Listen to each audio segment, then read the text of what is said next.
Okay, so this video setup isn't the best, but I want to go ahead and talk about our body regions today.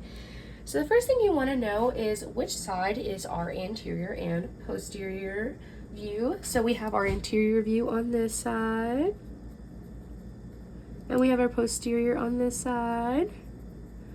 Sometimes anterior synonym can be ventral, and this one's can be dorsal. Sorry for my handwriting.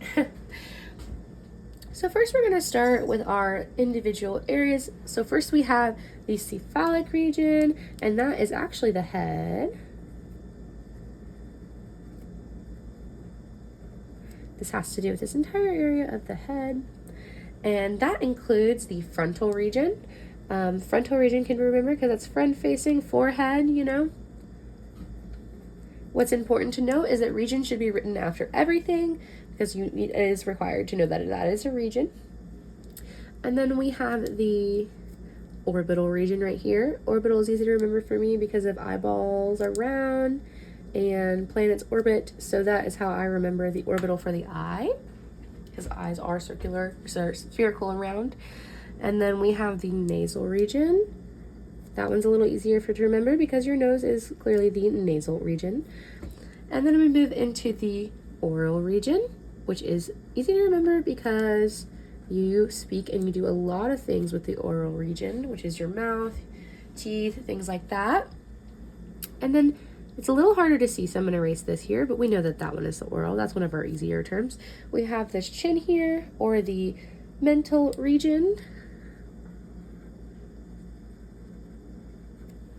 And then we move on to something called the cervical region. So a lot of the times when you think of the word cervical, you might think of something that goes within the female reproductive system, but actually the cervical region has to do with the collarbones and the neck area here. And remember, these all have to have an R after, or region. And so then we're going to move on to the thoracic region. So this here is a thoracic region, the orange area. I am going to go ahead and erase this stuff just so that we can see everything I'm writing. So you might want to pause that just to get a good view of what I was saying. So here in the thoracic region, we have I'm going to write thoracic just so we know what we're talking about here. It's usually this area. It is this area. First, we have the sternal region, and that's easier for me to remember because the sternum is actually located right beneath that, within the bones. So that's sternal region. And then we also have the axillary region. Axillary is actually your armpit, so you can see it right here. So axillary region. And then we have the mammary. The mammary is easy for me to remember because when people get a mammogram, it has to do with the breasts and the glands that within there. So I remember this is the mammary region. And then we move to the abdominal. That one's pretty straightforward. Most people know where the abdomen is. But if you don't, it's right here in this purple area. And that includes the umbilical region. That's easy for me to remember because your umbilical cord comes out of your belly button in utero. So that is the umbilical region. And then we move down to the pelvic region. And that has to do with all of the reproductive organs and genitals here. But there are only a few things that compromise this within the regions. So first, I'm going to erase just so you can see what I'm writing a little bit better. So first here we have the inguinal region.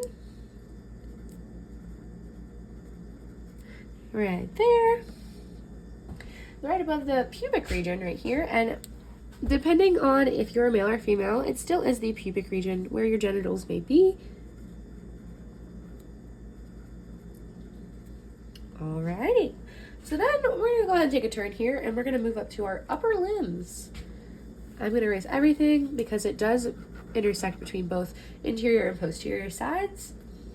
So first we're going to start with acromial. I'm going to start up here just so we can have room. Our acromial region is the tops of our shoulders here. These help us rotate, and I don't know why acromial makes me think of rotation or movement, so that's acromial on the top of the shoulder there. And then we go to our brachial region. This is easier for me to remember because the brachia is located within this area. Then it also refers to the front and the back right here on the arm. Then we refer to the antecubital region, and that is on its own on the the anterior side, excuse me. Antecubital region, that's the inner bend of the elbow. And then we have the antebrachial. That's easier to remember because antecubital is above, as well as the brachial. And that is the front and the back, can be both, of the forearm. And then we move on to the carpal here. Carpals are located within the wrist, so that's the carpal region. And it's right here.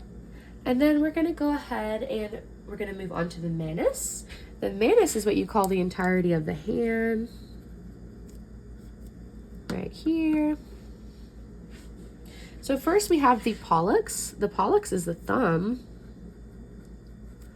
And then we have the palmar, which is the inner side of the hand. There is also a palmar somewhere else, but it's in the feet. Just there are a lot of things that are similar within the hands and the feet. But for this situation, the pollex is the thumb on the hand. And then the palmar is the inner side of the palm. And then you have your digital region. And those are all your fingers, but not the thumb, that's the pollex. This also applies to the other side of the fingers, you know, dorsal side, but there is no palmar on that side. All right, so I am going to erase this real quick just so you can see what I'm talking about. So there's also the metacarpal region, but that only refers to the posterior side because it is on the back of your hand. The metacarpals are located here. Here's our carpals that we were talking about earlier, our metacarpals and our digital regions. So this is metacarpal. I didn't want to leave this one out, so awesome. So that is all that we have about hands here. I mean, of the upper limbs as well. But we also move into the lower limbs. So first we have the coxal region, which is the hip, outer side of the hip. And then we have the femoral region, which is located where the femur is. That's easier for me to remember that way. And then we have the patellar region, which is the patella is located within this region because that is the knee. So the patellar. And then we also have the popliteal. The reason I say that I'm saying this one now is because it's easier to remember. The patella is the outside, that's what you see when you look at bones, but the popliteal is the region that is on the back or dorsal side of the knee. So it's kind of like the antecubital region of the knee. So it's within the bend of the back of the knee is the popliteal region. I'm not entirely sure if I'm saying that correct. It's kind of hard. Depends on how people say it. And then we have the crural and sural region. We're going to be bouncing back between the anterior and posterior just because I like to do them in order so I remember the best. So first I do the crural region, and that is actually the front. And then we have the sural, which is like the calf or the back region of the leg. The way that I remember this is that C becomes before S in the alphabet. So first you would look at the crural region or the front region, and then comes the S or the back region, or the back of the calf. And then the fibular region applies to both as frontal or interior and posterior, and that is going to show you here. It is the outer side or where the fibula would be. Fibular region. Okay, so now we've done like the lower half of the body, or the lower limbs of the regions. So we're going to move on to the pedal or the foot. I know that sounds really weird. So the pedal is the foot in general. And then we start here with tarsal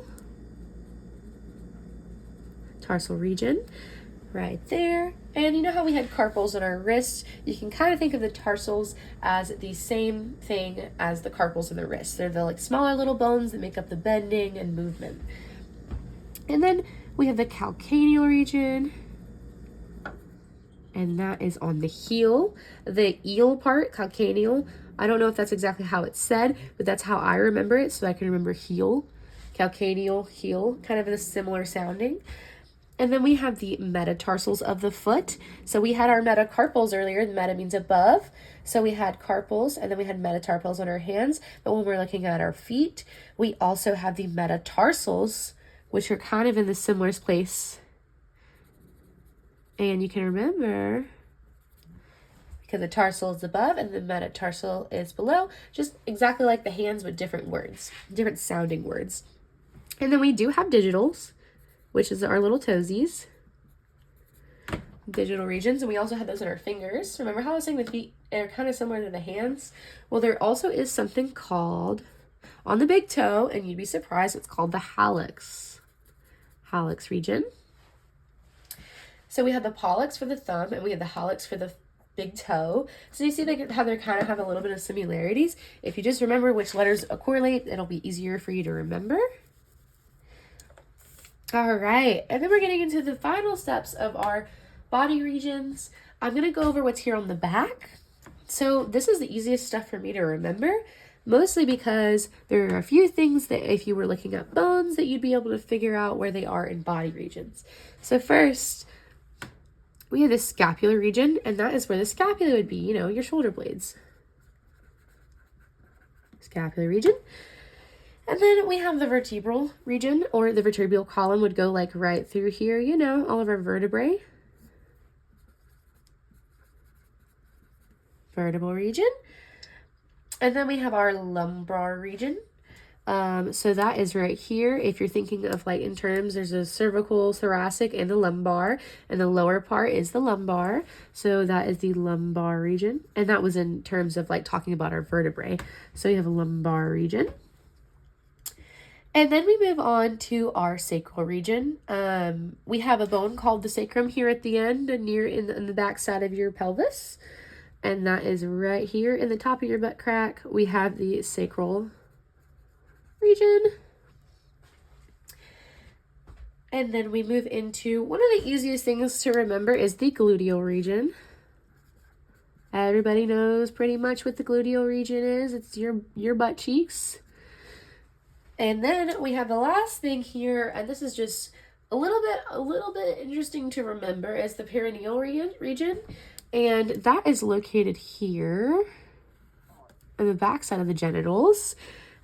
And it's perineal. I'm not entirely sure if that's how you say it either, but there is an area located near the anus that is called the perineal region, and that's how I remember this one. So we've went over pretty much all the parts that go over the body regions. Pretty much tried to get everything included in there. If I had a larger scale, I'd be able to show you everything labeled, but I have pretty large handwriting. But I tried to do my best to show each part. But I just want to go over like my favorite or easiest for me to, like the ones that stand out to me to want to remember. So we're going to start with the cervical region. That one is just a little weird because of what it's called. So I remember that as the cervical region, and it also applies to the neck here too. And then we have the acromial. I struggled because I mixed this one up with the axillary region. They're two A's, they're near each other, they're on the top part of the body. So acromial, I just remember that as rotating, and axillary is your armpits. Then we go to the antecubital. It's basically all A's, I guess I confuse. And then we move to the coxal. These are all just ones that I think are important to note. Coxal region. I don't see anything that would sound similar to this, but I just remember it's on the outside, and that's how I remember it. So pretty much those are the ones on this part, or the anterior side of the body, that I struggle remembering. Popliteal. Oh, just kidding. I'm sorry. Patellar. See, I do confuse them. Patellar region, and popliteal. I just remember they're two P's. The knee is easy because of the patella bone, and popliteal is the back. And the hallux and pollux. Pollux is the thumb. Hallux is the big toe. Let's see, what else can I remember that would be the best to double check yourself on? Excuse me, I am very sick. The antebrachial right here, this area of the forearm. You know, so there are a lot of things that go into the body regions, but those are the ones that I seem to miss the most or confuse with others. But I hope that you learned something from this video. So, thank you.